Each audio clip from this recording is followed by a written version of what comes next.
welcome to this latest episode of the Good Bloke, Not Woke podcast, where we explore healthy masculinity from many, many perspectives. And today I'm really grateful to have my friend Aaron Schultz come onto the program. He's been doing incredible work. We first met a couple of years ago. He's been doing incredible work with men, with all sorts of groups up in central Queensland there, although he is from the deep south originally. And, you know, Aaron's done incredible work in teaching anxiety management. He's a speaker, he's a private coach. He looks after groups, real sort of practical focus on helping individuals with their mental well-being and managing and overcoming anxiety. He's done a lot of work. Yoga, meditation, mindfulness, just all these beautiful, traditional, very old practices, bring them into the modern world and reskilling people.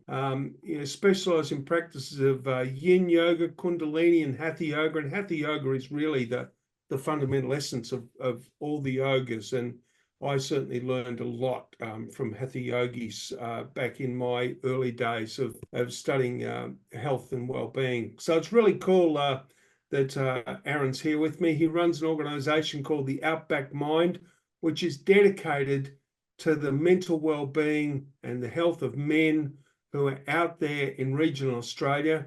And he's got an incredible focus, not only just on the well-being of the men, but the ripple effect into their families. So Aaron, and also just one other thing, he runs the Outback Mind podcast, and he's had some incredible guests, and I've so enjoyed so many of his episodes of his podcast. And make sure you tune into it if you haven't heard it already. So, Aaron, welcome. Good to have you on my podcast. Yeah, thanks so much, John. Really appreciate the kind words and how well you're looking for, a man in his 50s. Thank you, mate. Thank you. Yes, we don't add GST when we get to my age. We subtract it. Yeah, great idea. No, I never thought of it that way. But no, you're doing well, mate, and really love the work you're doing. And you've been such a legend in the health and wellbeing space for many years. So very grateful to be on having a chat with you. Well, mate, I'm going to let you know a little secret. It's Wednesday, the 14th of August. Yeah. I think so. Yep. So there's many good things happening in my life, including I'm tying the knot very soon. Whoa, I never knew that, mate. Yeah, so I'm a very lucky man. So I've announced it here on the podcast. How's that? Jesus. But I'm not going to say when. I'll just I'll let that happen as it happens. So that's pretty cool. So my mental health is in a very good place right now. Yeah, amazing. No, I hope you didn't go too high with the ring, but you never know. If it's a beautiful lady, she's absolutely worth it. So exactly, it's very good. So, mate, I'm really interested. So tell me your story. We've talked about it in the past, but how did you get started, and what was your inspiration for taking the direction that you've taken in your life? Yeah, look, it's a really interesting one, and it comes back quite a bit because as a young boy, I sort of thought I had it right as a young fella, like, living a natural lifestyle and pretty clean and healthy and that type of thing. I did have a brain tumor removed when I was 3, so I spent a lot of time in the Alfred Hospital in Melbourne. Really good family around me, but farming family, farming community. I always sort of thought there was more. Then I sort of got into the high school system and got a little bit lost with that. I think very much like you, our ambitions were outside that curriculum. And, I sort of got a little bit lost. And I had a situation when I was 14 where I was spoken to really poorly by a friend of my father's. And that really was a blow to the heart, which stayed trapped in me for a long time. And, I sort of avoided that. I didn't talk about it, bottled it up. And when I was 37, I really hit the skids because I'd put all my time and effort into, being a high achiever, that type of thing. And I got to a point where I actually nearly was suicidal. I was suicidal because of the low self-worth and the self-doubt and those sorts of things, which probably came from that moment, and I wanted to try and show that I was doing some wonderful things, earning good money, having a nice house, that type of thing. But really deep down, I hadn't sorted out a lot of stuff. And, from that moment, I actually went to a GP. The GP said two things: you can take pills or exercise. So we were living in a rural community. We never got junk mail. That night I got home, there was a flyer in the mailbox to say the first 24-hour gym in Australia was going to open. So I knew that was probably my ticket out, because I didn't want to go and exercise and see people judging me, because that was my perception the whole time, what people would think about me. So I got in there at 4 a.m, worked hard on my body for a few years, really changed my perception of myself and how I felt. That took me into performing and athletic pursuits and that sort of thing. But one day I realized that I needed to get back to feeling myself and who I really was again. And I was just taking my performer mentality into another realm, from the corporate world into the fitness world. And I actually stumbled across meditation, and I engaged with the Buddhist Centre in Hobart, who taught me that, but it was brutal. Like, it was basically having to sit still on a wooden floor in the middle of Hobart in winter, for long periods of time. So that was a discipline which I'd never experienced, because I had to face and confront a lot of the stuff that I'd never dealt with before, and that really gave me the ability to be able to move forward in my life, because I was able to sort of maybe heal some of the wounds that were hanging around a long time. And that sort of progressed me into more curiosity around, okay, what is humanology? What is manhood? What are some of the things that that we need to be able to do to be able to get better at this and get better at life? Because I've seen a lot of males which struggled with poor mental health, and also, guys that had taken their lives as well, which I believe could have been prevented. And, I was on the verge of that myself. So I believe all that sort of happened for a reason. I had to go through that pathway. I remember getting a strong voice when I was a 15-year-old boy to say, you've got to go through so you can come out the other side. So that basically, that pathway was sort of played out for me, I guess, if that makes sense. And I'm very, very grateful that I've had to take that journey, because it's actually given me the ability to be able to understand the average man on the street, what the average man on the street goes through, and not sort of take my career from an academic point of view or an academic lens. The lived experience, I think, is very valuable and very important, because people can understand and relate to that, and to be able to, understand more functionally what the nervous system does, how to manage the nervous system proactively rather than reactively, and do things to be able to keep ourselves balanced and well, because life is really meant to be a gift, but I think we're just distracted from that. We're really pushed down a pathway of being a contributor and a performer and those sorts of things, and we lose sense of self. And my job now is to try and help guys learn that reconnection, and the reconnection also comes from communication. So that's why we do the work that we do, to give guys the ability to feel safe to talk about stuff.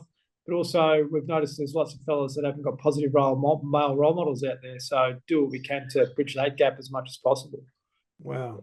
Great story, mate. It's so interesting, isn't it? That, we go through these battles and we have these situations happen to us in life, and some people sort of move on and it's inconsequential. Others, it has a deeper wound, or perhaps a deeper meaning or whatever. But it's amazing how those things end up being the greatest gifts, because they're what allow you to go on, take your journey to move through to the other side and end up where you are now, Yeah. I believe we're really unconscious of what our potential is as humans. Once we get out of the road and we start to become part of the ecology, and we realize that so much is more than what we perceive ourselves to be, we're only a small part of a big thing. And I was just having to remember exactly what I knew when I was a little fella, but a lot of that got distracted, and it's about sort of helping people get back to that core essence of who we really are at the end of the day, because I believe everyone's here for a reason. Everyone's got a beautiful gift. We just need to help people learn how to work with that rather than against it. Yeah, I agree, mate. It is interesting, and I imagine I want to ask you in a moment about some of the men that you've met along the way, some of the men that you've met in your sessions, in your one-on-one or in your groups, but also you've interviewed some incredible people on podcasts. And we were talking just before about Paul Roos, who's an incredible guy, and Michael Conlon, and those guys who achieved incredible things. And because magical things happen, I was reflecting on a story I told in a podcast earlier on about how in 2002, I got given the job to run a 12-month men's health program for a whole lot of Vietnam veterans. And as the program evolved, I wanted to make it as broad as possible and open them up to all sorts of things. And one of the things I did was to go to the local primary school, and I spoke to the art teacher who I knew because he taught my kids, and asked him if he would put on an art class for these guys after school one day. And I said, I'd pay him to do it. And he was all nervous and anxious. And I said, come on, you can do it, and I pushed him a little bit. And anyway, so I brought all these men in, gruff old Vietnam veterans, and he had them making stuff with clay, and some were doing this and some were doing that. And they loved it. They had such a good time. And he kept apologizing because he didn't have pottery wheels. And he said, he really wanted to have pottery wheels, but he just didn't have a budget for them yet, And anyway, about a week after that event, I received a letter in the mail, and it was a long letter. It was probably 4 typed pages. And it was from one of the men who was, during the sessions in the first part of the program, he was a pain in the ass because he would get on these monologues and he would steal all the attention from the group, and the blokes would be telling him to shut up, and but he hung in there in the program. And anyway, this letter, I could have cried reading this letter. He's telling me about how much the program had affected his life and how much it had changed him and how it impacted him. And then he got onto the art class and he just unloaded about the kindness of the teacher and how he introduced him to things that he'd forgotten that he loved. And now he saw brightness in his future for his life because he had some things that he now realized that he could do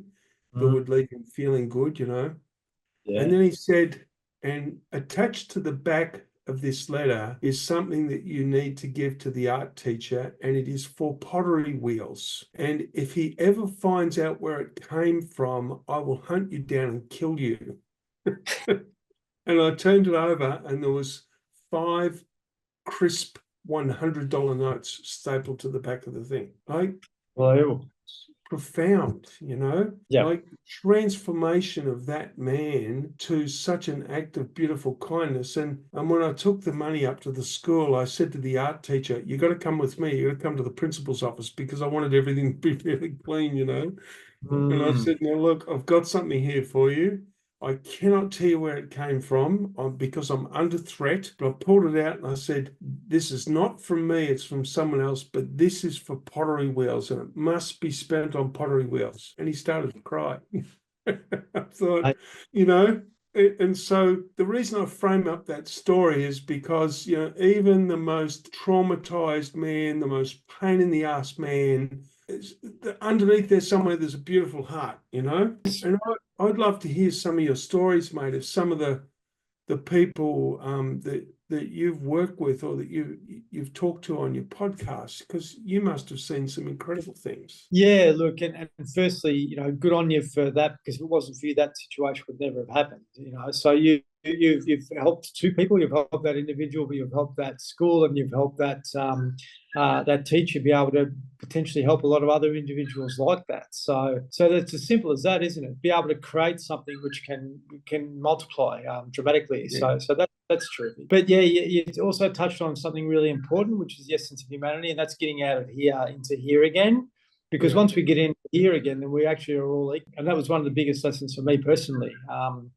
Just moving forward a little bit, I've been fortunate to be able to move or understand the ego, and that was the fitness for me, and then getting into the heart through the meditation. And what I learned and what I observed through the Buddhist culture, but also the yogic philosophy was just that. And it actually just transformed me without me knowing it. There was a situation where I was teaching yoga in maximum security prison a few years ago, and I just saw broken little boys in big men's bodies, and I held space for them, and I gave them the ability to be able to feel like themselves again without being on guard and on edge and so forth all the time. And that moment really, because it was just pure bliss and silence in this room that should have been aggressive and angry. You know, the guards were in there, they were doing it too. Scotty Turner, that used to play for Richmond, was in the room. Pickle, So, what was he doing there? He works at the prison. So yeah, so he's a very funny man, Tickle. I loved working with him at Richmond. And I was trying to get him to like be still, and that was probably one of the hardest ones. But primarily, I just saw this beautiful drop out of a head into just a neutrality again, and that just showed us that we're all equal at the end of the day. You know, when all is said and done, and all our titles are gone, and you know, our perceptions and our financial attributes are bundled up, we're all the same. You know, and that feeling was the same feeling that that gentleman got when he did that art class. You know, when the gentleman got the funds to buy some more pottery wheels, it's that deep level of connection which we've actually lost and we've missed. So, you know, yeah, I've seen that happen multiple times when we've held space for guys and just get back to coherence again. Talk about podcasts. I did a podcast with Archie Thompson a few years ago, and that conversation went straight from there to here, and he opened up, you know, pretty much on the podcast, but after it, a lot about stuff, you know, which he'd never talked to anyone about before, because he never felt safe, and he probably never had positive male role models in his life. He had issues with his dad, and he became a performer like we all do. You know, we avoid how we're feeling, and we take our direction somewhere else. We get away from that pure feeling of relief and you know, just moving through what's really stuck and heavy in us. So those sort of examples are pretty common, and they happen a hell of a lot. And it's interesting you talk about a school, because I was contacted by a local school, and I went up and met with them today, and they've got a real problem with 14 to 17-year-old boys with lack of connection and lack of drive and purpose and that sort of thing. And yeah, you know, there's probably big need, big opportunities to be able to do more in that space. But, you know, I believe, as I mentioned before, everyone's got a talent, a purpose, and a reason. If we can find them, you know, help them find what that is, then they're on a pathway of empowerment rather than disempowerment. Because I think we've been pretty much disempowered a lot, us guys. And we need to find that niche of what it actually is within us that we can work towards, you know. It's interesting, isn't it? I mean, that's really what this podcast is about. It's about reclaiming that healthy masculinity. And I was talking to somebody today about how, you know, 30 years ago, men got lots of opportunities just because they were who they are. They're a bit bigger, they're a bit stronger, they understand, you know, practical things with tools and that sort of thing. And it's really exciting that women have really grabbed that and running with it. But there's always an opportunity to help somebody out. And, you know, whether it be jump starting somebody's car, changing a tire, fixing a gutter, you know, putting a new hinge on a gate, whatever it was. And in doing those things, you know, men sort of have this sense of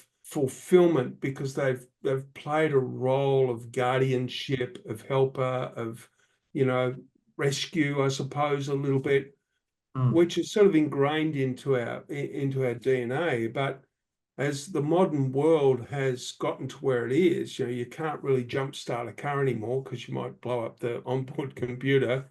You know, so many of those things. And of course, you know, a lot of people, older people who need a hand, they just dial up Airtasker instead of, so there's been a lot of change. And so helping men to sort of find a way of how can I step into the world and use my care and my guardianship and my kindness to find things that I can do that are of benefit to other people, where I can walk away feeling fulfilled and feeling good about myself. Correct. Yeah? Yep, definitely. There's a big need for that.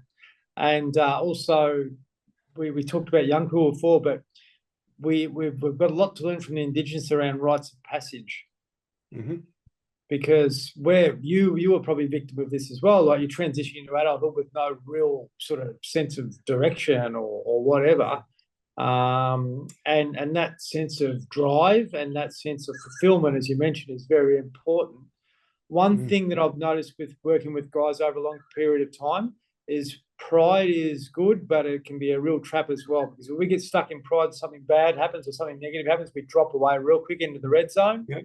And then the negative thoughts and everything start coming in. And that's when we are at risk of, poor mental health and self-harm. And that's the literacy I try and teach people. So they're aware of it if they're feeling like that, how to be able to move through it. I think that's a rite of passage in its essence, because it's that knowledge which the average man has missed that we need to bring back, and those senses of fulfillment by doing things for others, which is just a basic function of humanity, which we've lost because we've become separated, and we're worrying about our own sort of safety rather than sort of being a bit more broad with that. And I believe the human and men primarily are we're grounded when we're feeling primal, and we're actually able to contribute from that space, if that makes sense. Yeah, I agree with you, mate. It's really funny, you hear a lot of talk about young men and where they fit in society, and I've got a friend who's doing a lot of promotion around equality of the sexes on LinkedIn, and she's always sending me her posts and getting me to comment on them, and I try to comment on them in a constructive way, and this talk of the privileged white male, toxic masculinity, all those sorts of things, and oftentimes they're labels that are thrown at men as a way to attack them, basically, and to take their power away. And so this self-assuredness of men and young men to step up and go, no, hang on a minute, I know who I am. I'm here. I'm physically strong. I've got creative senses, and I can solve problems and I can help out, but I'm not here to dominate you. But when I do need to take the lead, if there's a crisis, I'll take the lead. And, and that's okay. But, supporting men to sort of feel confident in that space. I think, Jordan Peterson says it's beautiful. He said about men, he said, you should be dangerous and you should know how to control it. Yes, that's right. Yeah. And I really like that you have got that capacity, because I know one of the things that I've really learned to do in my life through the roles I've had and through the learning I've had is I know how to step into a space and make everybody feel really safe. Yeah, I'm a big unit, as you know, but I know how to step into a space and make people feel really safe. I think a lot of men would love to be able to just feel comfortable doing that, Yes. Not because they want to stand out, but because they want to be in service. Yes, and that protector is definitely part of who we are, without ego, without fear, feelings of getting something back from it, sort of thing. Yeah, you're there to protect and shield. I think it's really important. We'll go pretty deep pretty quickly, but men have, like, over the last 30, 40 years, we've been really emasculated in many ways. And, the role of the woman in the household's completely changed. Guys are still very confused around all that. Women are doing a lot of masculine roles too now, and there's a lot of stress and tension in the household or relationship. So, it's being able to be aware of that too. We all have got masculine, feminine energy in all of us, but to be able to know when to be in each space, I think is really important. Quite often I see men that are emasculated, and the woman's very dominant in a relationship, and the guy's like feeling lost and broken and unsupported. And that's why the work we do is important, so they can feel sort of strength and empowerment again, so that they can actually step back up. But don't do it with conflict, do it with ease and grace rather than sort of force and control. This is where we've got in a real mess with domestic violence and issues like that, because people are just emotionally illiterate, at the day. And to be able to sort of be aware of that and control that and do it proactively rather than reactively, I think is really key. Yeah, I agree, mate. Well, it's interesting that you bring a couple of those topics up, because I find them really fascinating. And, I was listening to a report just a few days ago. It was talking about divorce and how in like 70% of divorces, the thing that initiated the divorce is because one partner in the marriage felt lonely. Yeah, spot on. And it's predominantly the woman that succumbs to that feeling of loneliness. And I Mm. thought about that and I thought, wow, isn't that interesting? Because see, back before there was television, people lived in streets and they tend to be very good friends with their neighbors. And what tended to happen in the evenings is the women would congregate in somebody's house and the men would congregate on the veranda of somebody's house and the kids ran amok. So the men dealt with the men and the women dealt with the women and that was really healthy. And if you look at the blue zones, Dan Buettner's work, that's something that happens in a lot of those communities, Yeah. especially the women of Okinawa, who live incredibly long lives. They catch up with their friends every single night. But then we've got television sets. And so that sort of behavior slowly changed where the woman and the man ended up in the house together at night Yes. and man is being a man and the woman's being a woman, and nobody's ever sort of helped them with learning how to engage with each other. Yeah, spot And on. and what I've been talking with men about of late is, hey, when you get home, you need to sit down and give your wife all of your attention and hear from her. Let her tell you what's going on. Have a really good conversation with her. Tell her what's happening for you that interests you, what's annoying you, whatever. Just but share it with her and make sure you have a date night every week. And so start learning some skills. And I think you're right about that whole thing with that loss of masculinity, but I think that happened not because society beat us out of it. And you could correct me on that if you like, but I think men stopped being mentors to young men. Yeah, big time. Yeah, well, I can use that example of me getting that blow to the heart as a 14-year-old, because that was my ideology of masculinity and it was toxic and it was Mhm. alcohol fueled and all that too. And Yeah, that was right at that time in the 80s where I think things were changing. yeah, Um, but yeah, like thinking about it while you spoke then, and I've never really sort of spoken about this, but when my wife and I split up years ago, I reckon I was in that lonely place too. I yeah. felt really disconnected because I was really working a lot still, and I know a lot of guys feel that they'll go to the man cave or the shed and smash cans, but they won't talk about it, and that's an avoiding behaviour. I had to Mm, learn that, so I understood it.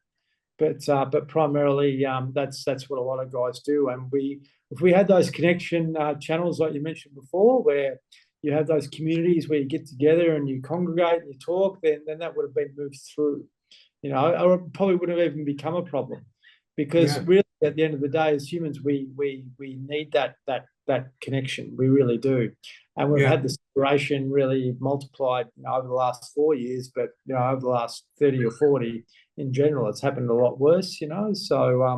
So we've got a bit of remembering to do. I think we've got a lot of remembering to do and get back to the roots of it all.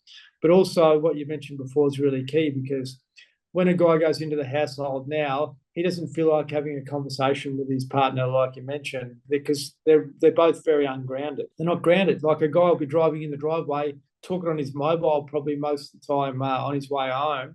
He'll walk in and his intention, and his wife's probably intention, and those conversations aren't occurring. So we've got to like get back to the roots of it all, of getting, downgrade the nervous system back to neutrality again, get back to feeling grounded, and know that's our responsibility and job to do that as Yeah. men.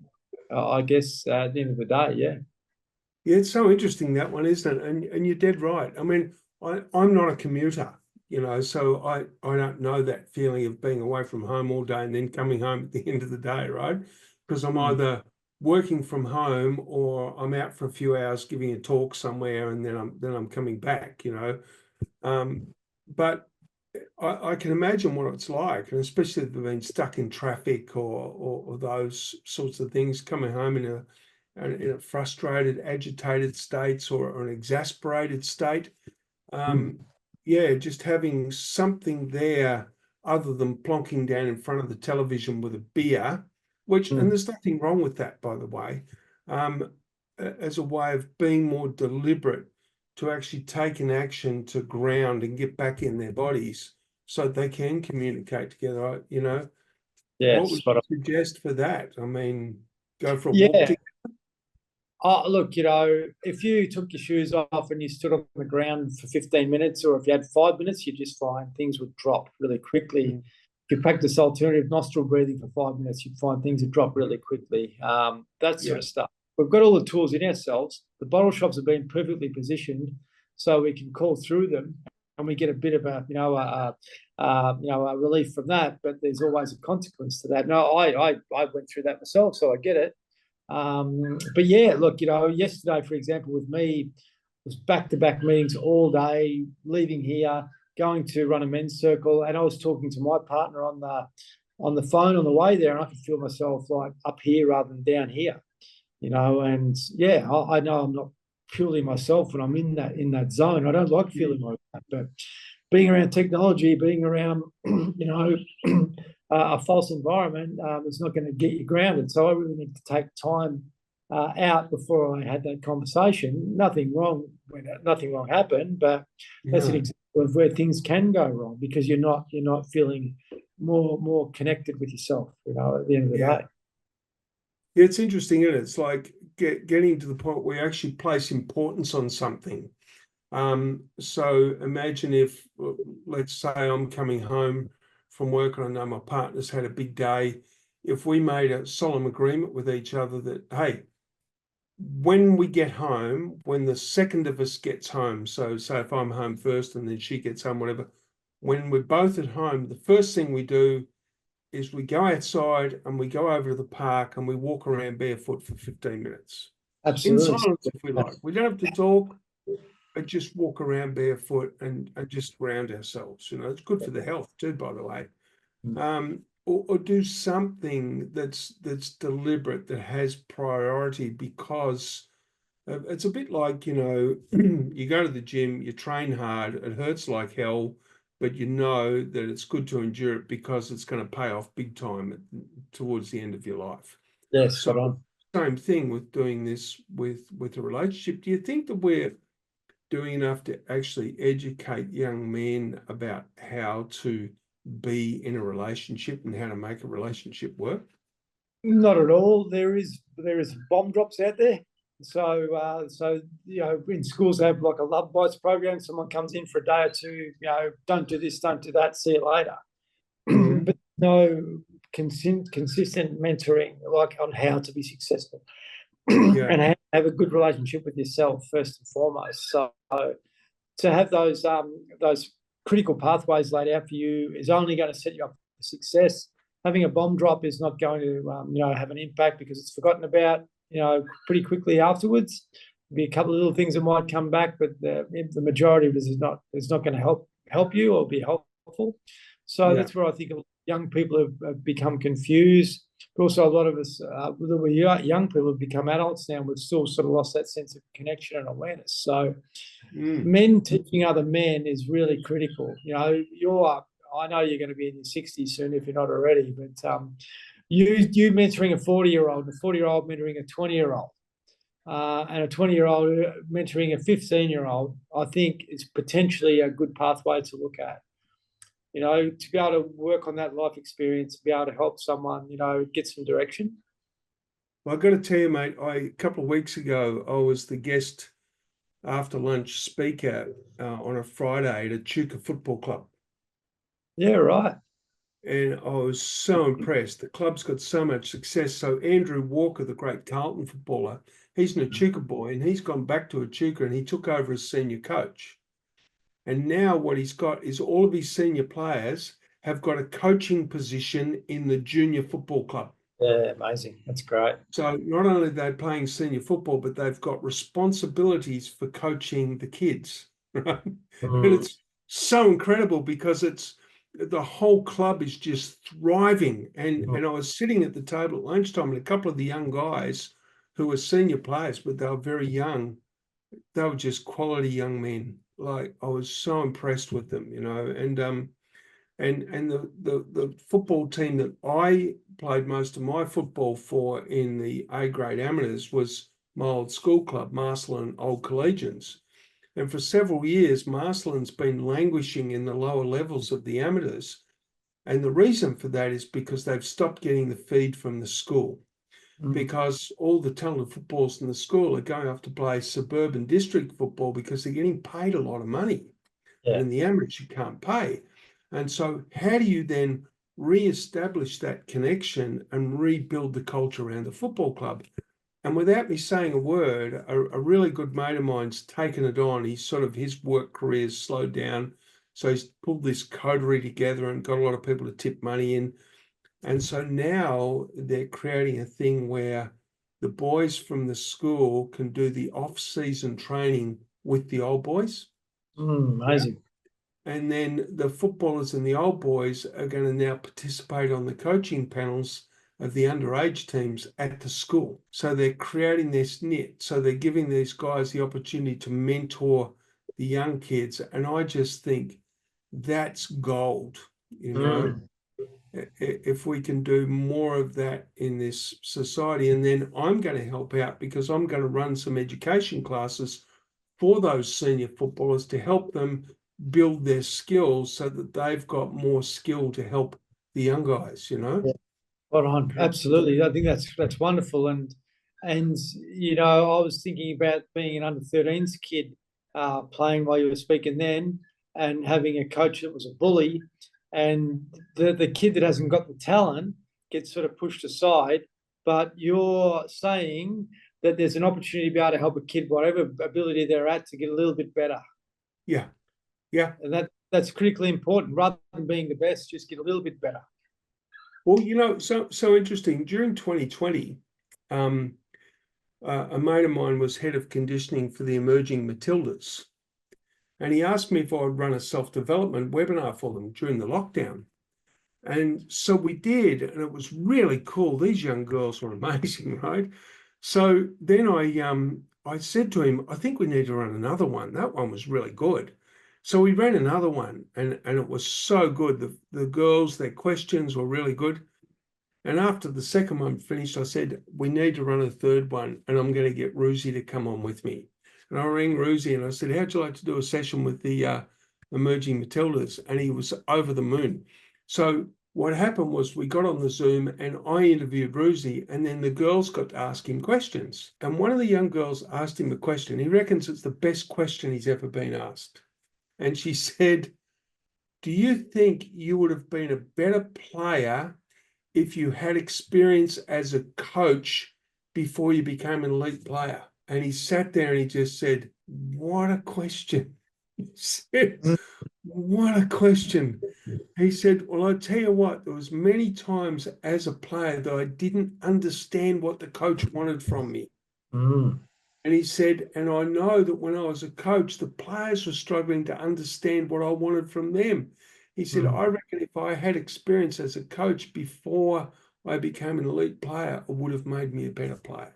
Yes, of course. And so this is what's happening in these situations where these players are getting experience at coaching, and maybe it's going to help them to be better communicators with their coaches.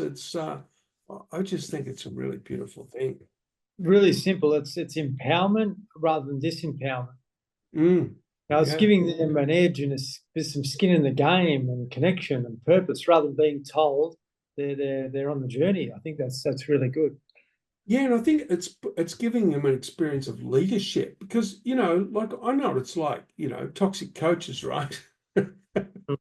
When I was a kid, I didn't start playing Aussie rules till I was 11 because I'd moved to Melbourne from Queensland.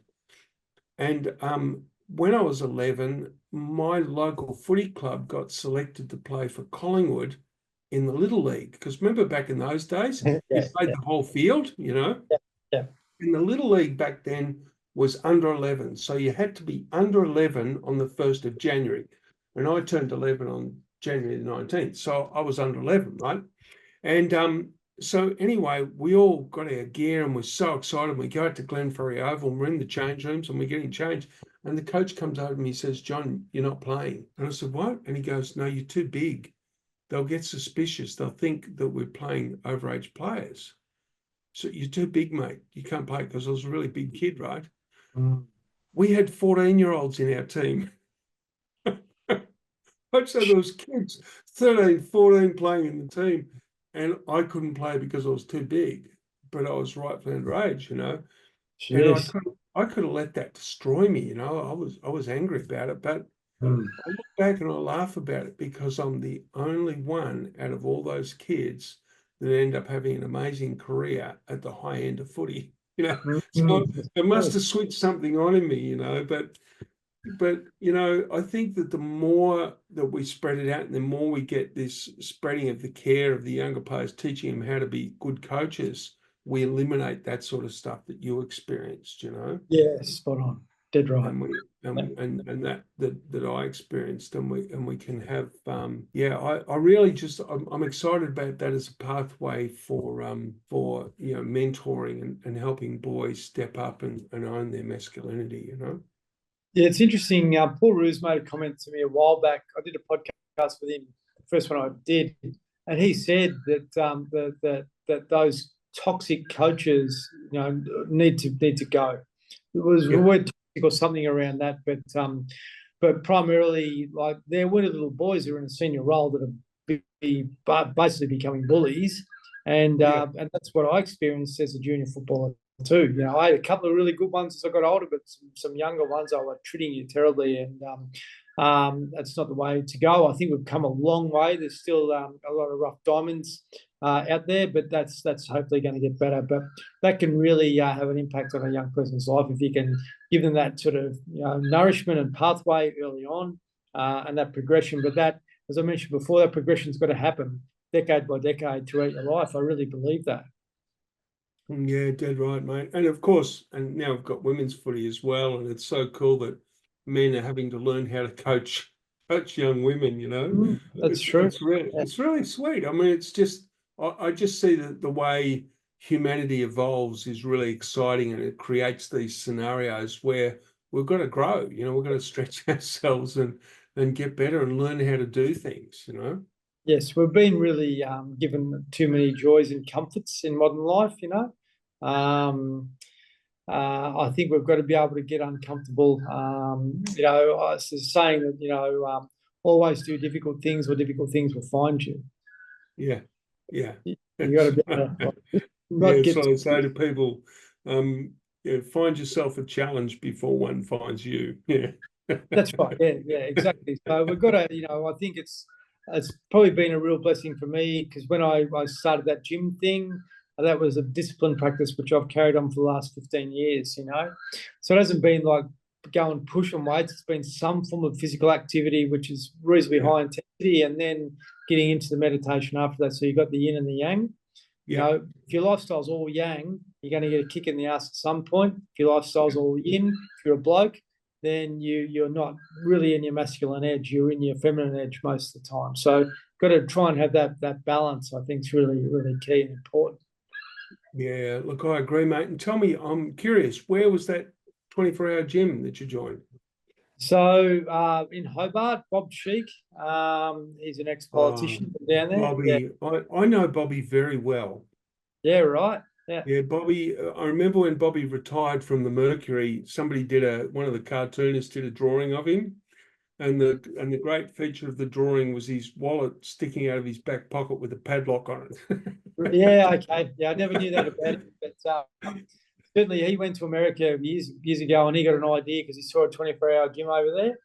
And he came back to Hobart, and he just said, "I'm going to do it." And he actually asked me, because he saw my transformation. He probably wouldn't remember me, I don't know, but he said, I'm thinking about opening one in Sorel. Would you like to get involved? And that was the second or third Zap Fitness, and now there's plenty of them. But I had fear back then, and I knew my wife wouldn't have supported me, but I know if I had taken that path, we would have been incredibly wealthy, but I wouldn't be here talking to you now, because I wouldn't have gone on that journey of, the spiritual side of life and learning the meditation and that type of thing. So I believe everything happens for a reason, and Bob was probably, the critical link in providing that space, which really gave me an opportunity to do a transformation. Because, the low self-esteem will not get you to go and be motivated to do something unless you've got like a clear runway to do it. Yeah, exactly. Yeah, no, Bobby he was a good man. Dockside Fitness was a real sort of family place, and Stephanie, what a gorgeous woman she is, and they I think Roger Woolley was involved in that too, the great Tasmanian wicketkeeper. Yeah. Yeah, right. Never knew that. I remember Dockside very well, and he's one of the guys who worked there for years, young Dean Ewington. He's got another centre down there now called Ocean Fitness, I think. Right. And he's still Oceana, that's right. Yeah. He's a good fella, Dean. I like him a lot. So it's amazing how small the world is, mate. Yeah, trip down memory lane. Exactly. So what's next for you? I mean, what are some of the things that you're working on, or that you'd like to work on, that can sort of so as expand the impact of your work? Yeah, it's always a challenge because we don't get any funding, and we just rely on donations and that. And I stepped out of my job a few years ago. I lived on savings for quite a while, and now we're getting a bit of money here and there just to give me some sustainability. So I get paid, a few hours a week, but I still work 50 or 60 still. But that's okay because I'm working with purpose, and we just want to be able to spread our work more and more. So we've got a guy, beautiful young fella, who was running our men's circle in Ellie Beach. He's from Sydney originally, went back for a while, and he said, "Oh, Aaron, call me up. I want to do a tour. I want to get out there amongst it." And I said, "Well, let's get your van painted up, get Outback Mine written all over it, and we'll go and show the documentary Healing Men's Minds in all those regional communities." So I went down to Bathurst with him last week. He's in Dubbo tomorrow night. We've done 4 or 5. I've just set up all these other ones moving forward for him. So he's going to do 35 venues or more, because as it's evolving, communities are reaching out saying, "Can you come and do this? We've got guys in the communities that are struggling." So going there, getting conversations going, hopefully helping these communities to start their own men's circles up, because it's just a great way to be able to get back to a form of connection which is outside the clinical realm. And a lot of guys can't access the clinical realm because there's no supports out there anyway. So if this is something that guys can go to talk about stuff, it's great. We have young men, old men, all that coming through with different life experiences, different life journeys. We have CEOs of companies that have been burnt out that come along because it's good for their own mental fitness, to communicate and talk at a level which is really deep connection. So my vision is I've said a few years ago, is I'd like to have one of these in every country town throughout regional Australia, because I know they work. So to be able to make that happen, I'm not too sure how that will occur, but I have a belief that it will occur at some point in time. If we got some more organisations to back us, then we could have a tremendous effect. I believe there's so many companies that are providing goods and services to regional areas that don't really give anything back. If we got a few companies to back us so we could get out there and get the work done, I think we would really have a big impact on improving men's mental health and reducing male suicide back to a figure which is not ridiculous, but hopefully zero at some point in time. Yeah, absolutely. Well, mate, I know how you're going to do it. One at a time. One at a time. That's exactly right. That's all you can do. So anyone who's tuning into this podcast who wants to find a men's circle, or who'd like to start a men's circle, they can just contact Outback Mind. Is that the best way to go? Sure. Yeah, we've got a bit of a criteria for people, to make sure that they're the right ones to run them, because they've got a bit of responsibility to hold space for guys. So in general, we just want to make sure that the individual's really stable, and they're able to hold space for fellas. In any situation, we train them how to look for potential risk, manage personal risk within themselves, to be able to debrief and that type of thing. So it's really important that we do that right and do it functionally and proactively. So yeah, if someone's listening, they're keen, and we're able to start them in metropolitan areas as well. We're obviously at a regional focus, but we can certainly do what we can to be able to help communities. Like I have worked with some mining companies, and a lot of their employees go back to Brisbane or Cairns or wherever. There's nothing there for them. So potentially, if we're able to get those pathways there for guys, then great. To be able to do more work in workplaces is really key for me, because I know I can have a big impact there when I'm speaking. The documentaries we've made are very good because it's engaging from start to finish.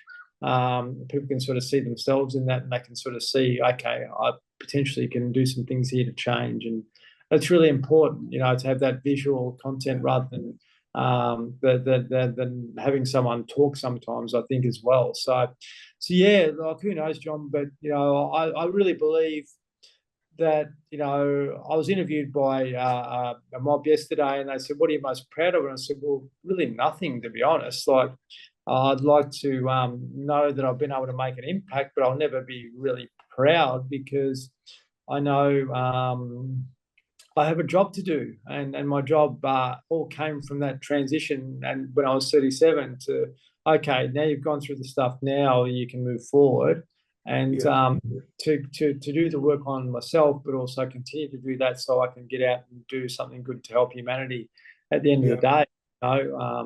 I'm not one to sit back and have a cognac and sort of contemplate. I just sort of keep moving ahead. And you mentioned before about, that one step at a time. You don't get fit overnight. It's a daily thing. You don't have a great life unless you work on that every day either. I really believe that. So we'll just see where life goes, but things are going okay at the moment. So we just got to keep chipping away with that. Well, I mean, I love what you're doing, mate, because you are helping a lot of people. At the end of the day, there's a lot of families benefit from the work that you're doing, and that's really, really cool. It's so important. And I think that there's an old saying that says there's a reason why old men plant fruit trees that they'll never see bear fruit. And the effort that we put into the middle-aged man and the younger man, it's going to have a payoff in the lives of young men that you and I will never meet. Because I'm a bit older than you, mate. I'm 65 next birthday. So I've only got about another 35 years left. 40 years left. So yeah. Oh no, you've got the pension soon, so you really retire. Yeah, I'll never retire, mate. I've never understood retirement because I love my life too much. I think I would get very bored if I retired. Yeah, spot on. Yeah, but I agree. my partner, she's not interested in retiring either, so that's good. Amazing. So, mate, so good to have you on. One of the questions I ask everybody towards the end of the podcast is, when you're growing up, maybe when you're a young kid, when you're in your teens, who was a man that you came across that somehow touched your life and that you felt like you wanted to emulate, or who gave you some hope? John Scott, who was a really good cricketer for the Homers Cricket Club that I played for. He gave me he believed in me, he really believed in me. And a lot of people never did. He was a school teacher too, but very humble guy, made lots of runs, but no ego, really humble guy. So probably I would say he was probably definitely the one. But that gave me some, okay, right, I can sort of see what a good man actually looks like. And my grandfather was very, very much the same too. My dad was a terrific man, like beautiful man, but he lacked that. He's very like a people pleaser, if that made sense. He didn't want to like disturb or disrupt or whatever. And that moment that I mentioned when I was 14, he could have disrupted that, which would have made me feel okay. Yep, I feel supported. But that never happened, and that's what I needed. I could see that positive, masculinity rather than the toxic, because Dad wasn't there when I needed him, and that made me feel like really lonely and betrayed. Yeah, and that's a wound which needs a lot of healing. Well, that's an interesting point, because I know that on a course that I delivered for many years, we would ask people if they'd ever been subject to any physical, emotional abuse. But then after we got the details of that, our next question was, did anybody show up for you at that time? Because that makes a significant difference. Yeah, spot on. Because it takes away that loneliness of being abused and being alone and not being cared for. Whereas if somebody shows up for you, it's like, wow, you know that you feel valued. So Yes. I get what you're saying, mate. It's so interesting. Well, all I can say is good luck with your work. You know where I am if ever I can help out. We both got busy lives, and I know we talked about a project at one point. I know we can revisit that. I feel like the ground is more fertile for that now. So do I. Yeah, agree. And it could be a good way of creating some funding for what you're doing. But we keep going with your podcast. You got some great people come on it, and I think that collectively we can all have a big impact. So thank you very much, Aaron, for making some time for me today, and from my listeners. And thank you, everybody out there, for tuning into this podcast. And if you think it's valuable, share it with your friends. And remember, when you're out there, please be the adult that you needed when you were a kid and you were in trouble or you were scared. So thanks again. Take care out there. Appreciate it, mate.